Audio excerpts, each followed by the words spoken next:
Hey guys, welcome to grade upgrade. तो start करते हैं बेस थ्योरम का सेकंड वीडियो और ये प्रोबेबिलिटी सीरीज का पता नहीं कौन सा 9-10 जो वीडियो है। ठीक है, तो बच्चों हम लोग ने लास्ट वीडियो में समझा था कि बेस थ्योरम होता क्या है, बेस थ्योरम को कब यूज करेंगे। क्योंकि अभी देखो आप लोग ना सेपरेट सेपरेट पढ़ रहे हो। आप लोग ने कंडीशनल अलग से पढ़ा, आप लोग ने एडिशन थ्योरम अलग से पढ़ा, आप लोग ने मल्टीप्लिकेशन थ्योरम अलग से पढ़ा, आप लोग बेस थ्योरम अलग से पढ़ रहे हो। बट एग्जाम में तो ऐसा नहीं होगा। एग्जाम में एक ही पेपर में, एक ही शीट में आपको एक क्वेश्चन दे दिया जाएगा, आपको समझेगा yes what is the probability, मतलब प्रोबेबिलिटी पूछा है। बट क्या इसमें मल्टीप्लिकेशन थ्योरम लगाना है, क्या इसमें एडिशन थ्योरम लगाना है, इसमें लगाना क्या है, राइट। तो बेस थ्योरम कब यूज करना है, मैंने आप लोग को उसके रिलेटेड जो भी आपको कॉन्सेप्ट था मैंने लास्ट वीडियो में बताया था। और मैंने आपको ये भी बोला था कि अगर आपको बेस थ्योरम का प्रूफ भी चाहिए रहेगा, generally 11th standard 12th standard में प्रूफ कोई पूछता नहीं है, बट फिर भी अगर आप इंटरेस्टेड हो, प्रूफ चाहिए रहेगा तो कमेंट करो, मैं बना दूंगा प्रूफ। ठीक है, प्रूफ का वीडियो बना दूंगा।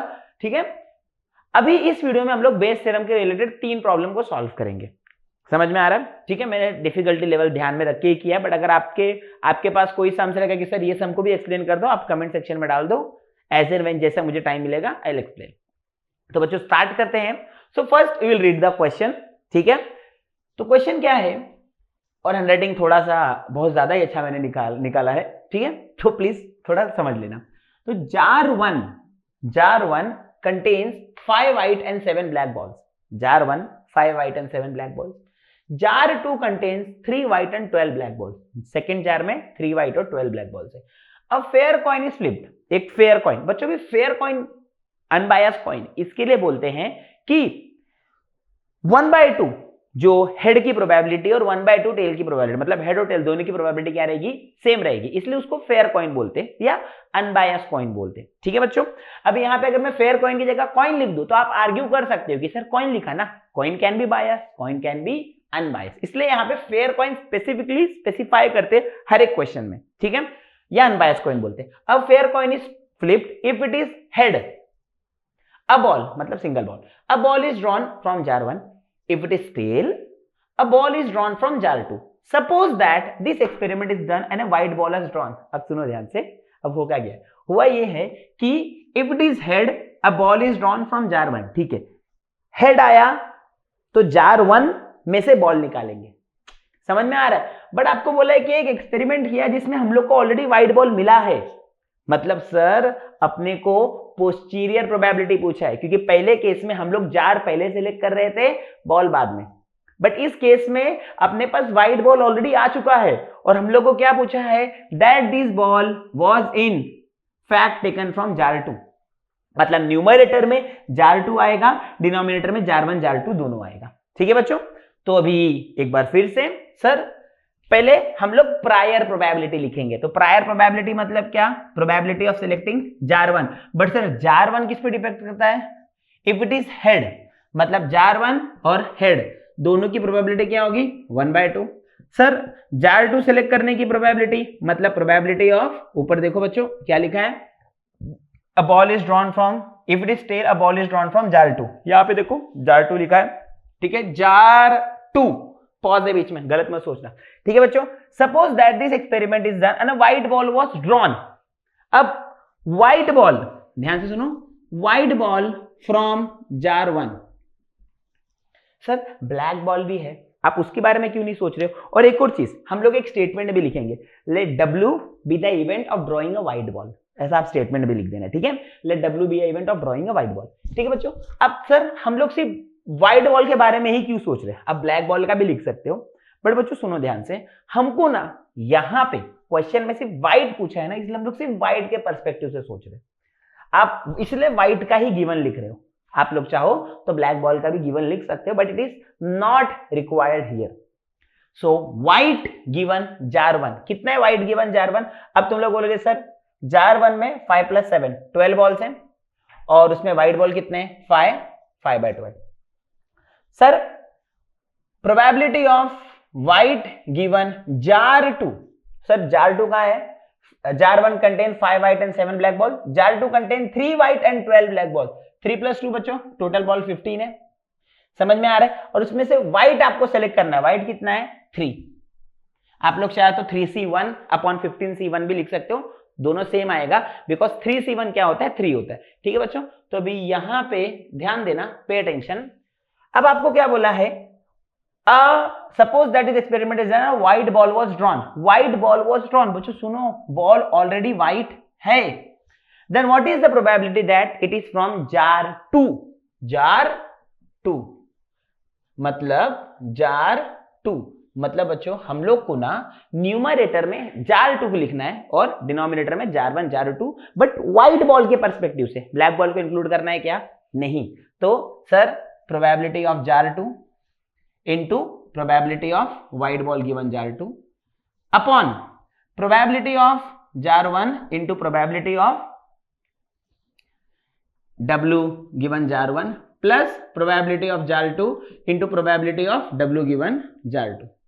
अब probability of jar 2 बच्चों 1/2 लिखें, probability of W given jar 2 3/15 upon probability of jar 1 is 1/2, probability of W given jar 1 5/12 plus probability of jar 2, मतलब सर ये तो न्यूमरेटर ही कॉपी करना है ना, 1/2 into 3/15। बच्चों जोश में आके ये कैंसिल मत कर देना, ये प्लस साइन है ना, कैंसिल नहीं होगा। अब सुनो 1/2 1/2 1/2 कैंसिल, बचा क्या 3/15 5/12 प्लस 3/15। ठीक है, अब 3/15 12 + 3 5 + 7। ठीक है, अब बच्चों आपको इसको सॉल्व करना है। अब इसको सॉल्व करने के लिए यहां पे आप या तो क्रॉस मल्टीप्लाई कर सकते हो, नहीं तो देखो ध्यान से कि आप लोग चाहो तो ये 3 ये 3 ये 3, नहीं तो हाँ ये भी देखो ना बच्चों 3/15 है ना, 3/15 है, 3/15 है, इसको आप लोग ना मैं यहीं पे 1/5 कर देता हूं।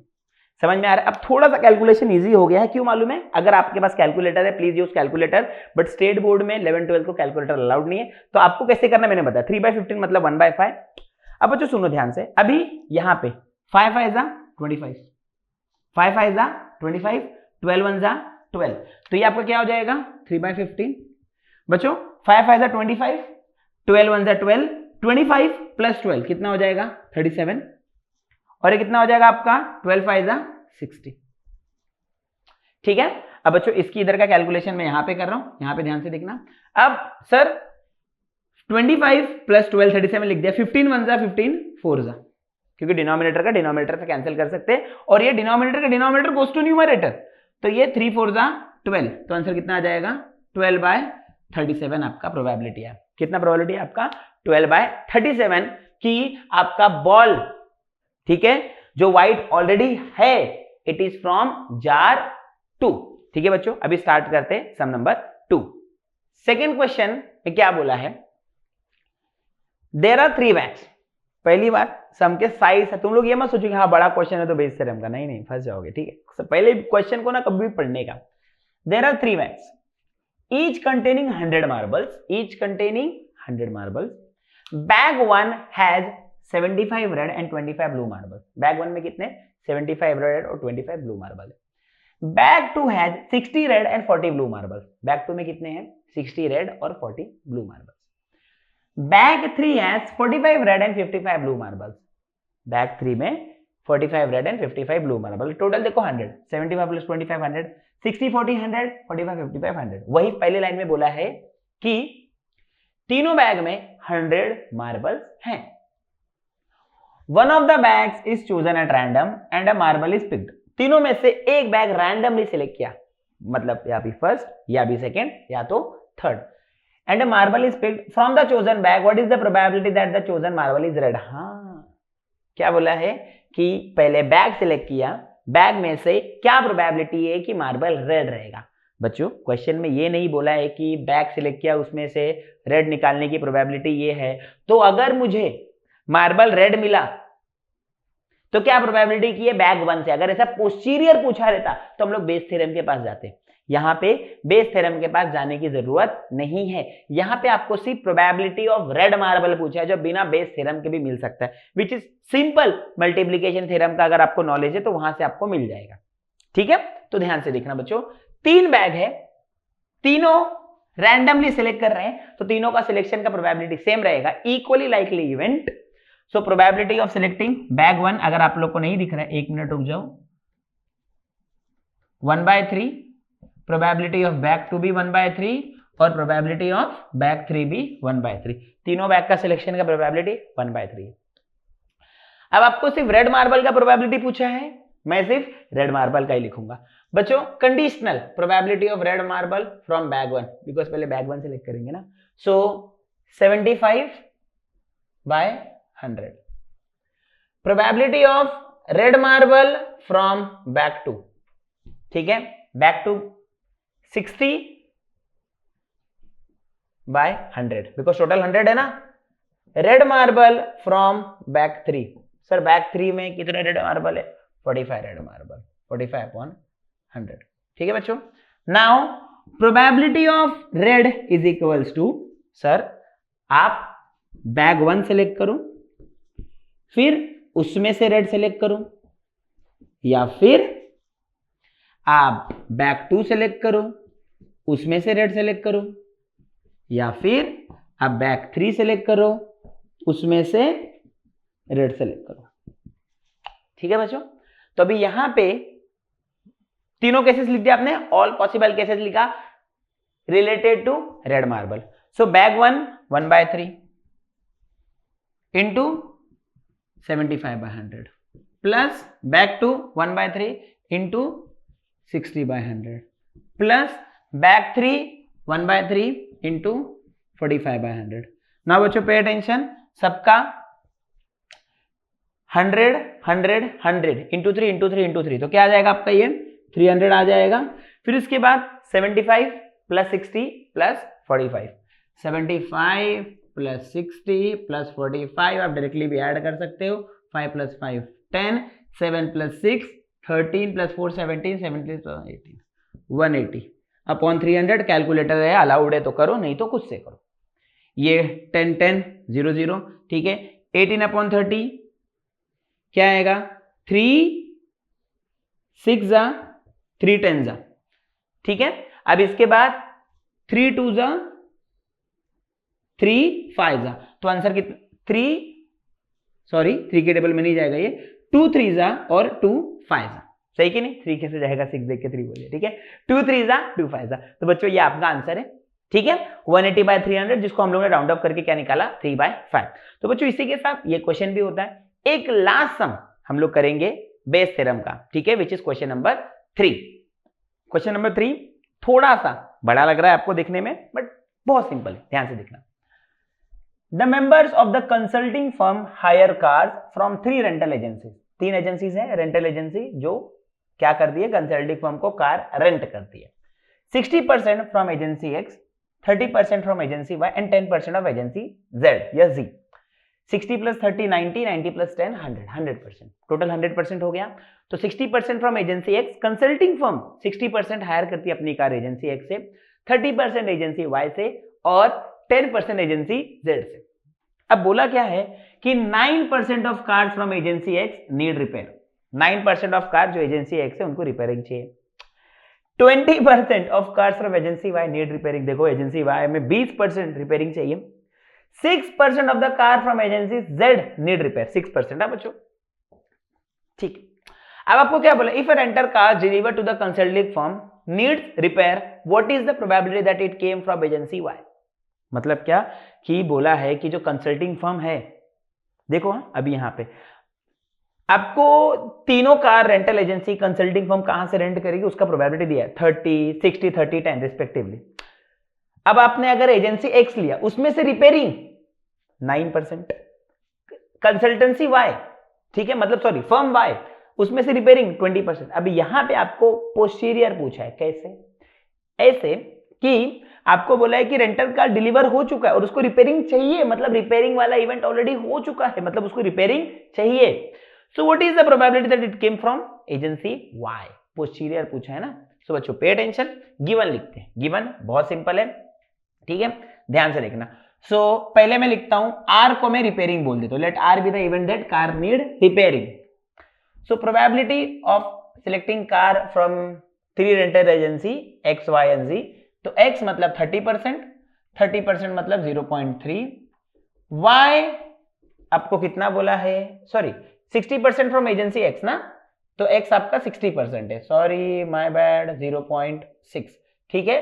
वाई आपका कितना बोला है, 30% फ्रॉम एजेंसी वाई, मतलब 30% विच इज 0.3, और आपका z कितना बोला है, 10% विच इज 0.1।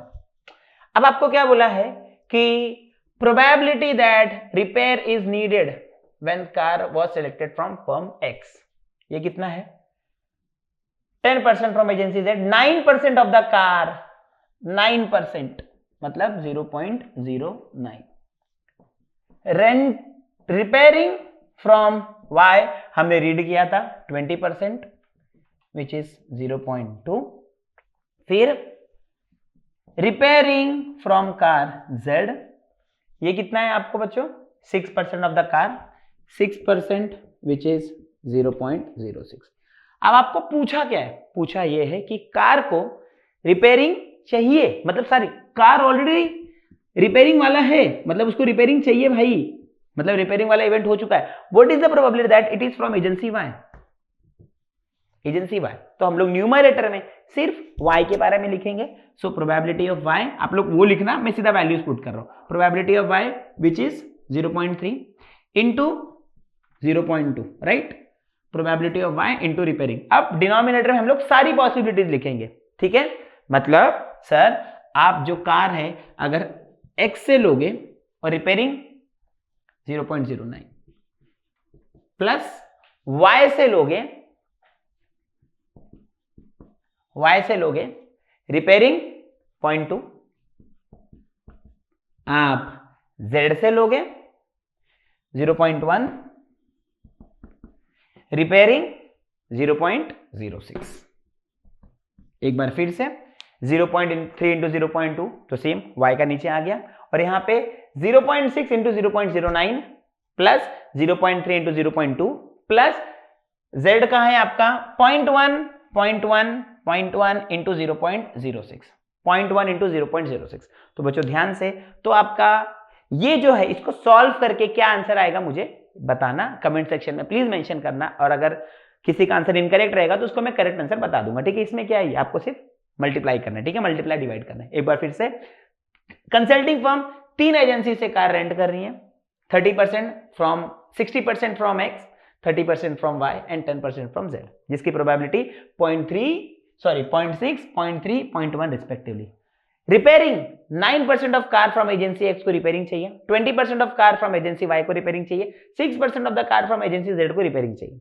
आपको बोला कि renter car deliver to the consulting firm needs repair, what is the probability it came from agency Y, मतलब आपको एजेंसी वाई की प्रोबेबिलिटी पूछी है, वो ऊपर आएगा, रिपेयरिंग नीचे आएगा, मतलब ये आपका पोस्टीरियर प्रोबेबिलिटी पूछा है। पोस्टीरियर प्रोबेबिलिटी भी कंडीशनल प्रोबेबिलिटी होता है, बट हम लोग को वो लाइक्लीहुड और प्रायर के मदद से मिलता है। तो इसको सॉल्व करोगे आपको कुछ आंसर मिल जाएगा। ऑफ कोर्स मैं हिंट दे देता हूं बच्चों, आंसर आपका जो भी आएगा वो 0 से 1 के बीच में आएगा, बिकॉज प्रोबेबिलिटी 0 और 1 के बीच में ही आता है, ठीक है बच्चों। तो इसी के साथ ये बेस थ्योरम का वीडियो खत्म। इसके बाद आपको नेक्स्ट वीडियो में मिलेंगे जो ऑड्स रेशियो का रहेगा। अगर आपको कुछ भी डाउट है प्लीज कमेंट सेक्शन में मेंशन करो, और बच्चों वीडियो अच्छा लगा तो अपने फ्रेंड्स के साथ शेयर करो। Thank you for watching this video.